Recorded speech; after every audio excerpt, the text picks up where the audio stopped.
Mes très chers frères, mes très chères sœurs, c'est par amour pour le Christ que je poursuis la transmission de la parole. Et aujourd'hui, c'est en Habacuc au chapitre 2 et au verset 3.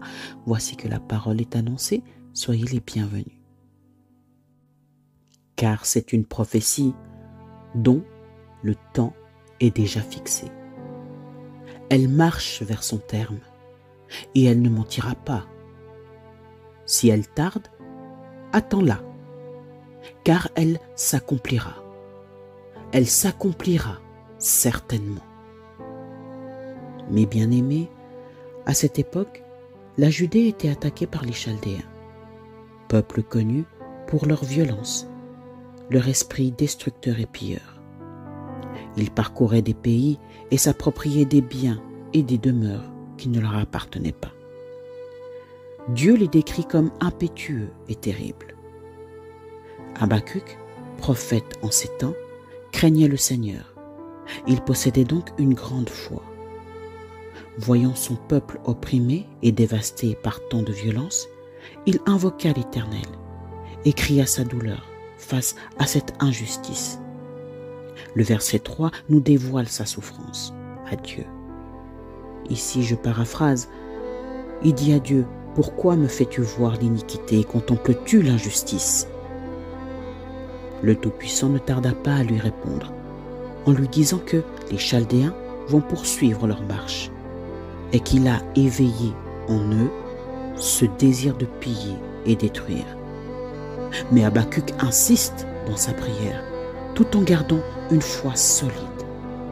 Au verset 13, il dit à Dieu: « Tes yeux sont trop purs pour voir le mal. Pourquoi te tairais-tu » C'est au chapitre 2 que Habacuc nous montre sa persévérance et son attente face à la réponse de Dieu suite à ses plaintes. Et l'Éternel lui dit alors de prendre une tablette et de graver ces paroles.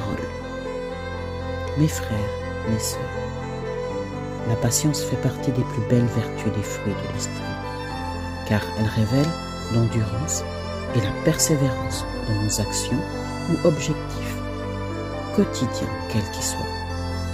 Elle expérimente notre résistance devant des tentations dans tous les secteurs de notre vie. Elle renforce notre fidélité et notre foi dans nos exercices et pratiques.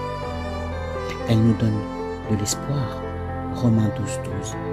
Elle fait grandir l'amour qui est en nous, Corinthiens 13, 4. Elle conserve notre esprit dans un état de paix, Éphésiens 4, 2 et 3. La patience rend parfait, à condition qu'elle accomplisse jusqu'au bout son travail, Jacques 1, 4. Mes bienheureux, je crois avec assurance que vous recevez le renouvellement de ce fruit magnifique dans le puissant nom de Jésus-Christ. Soyez bénis.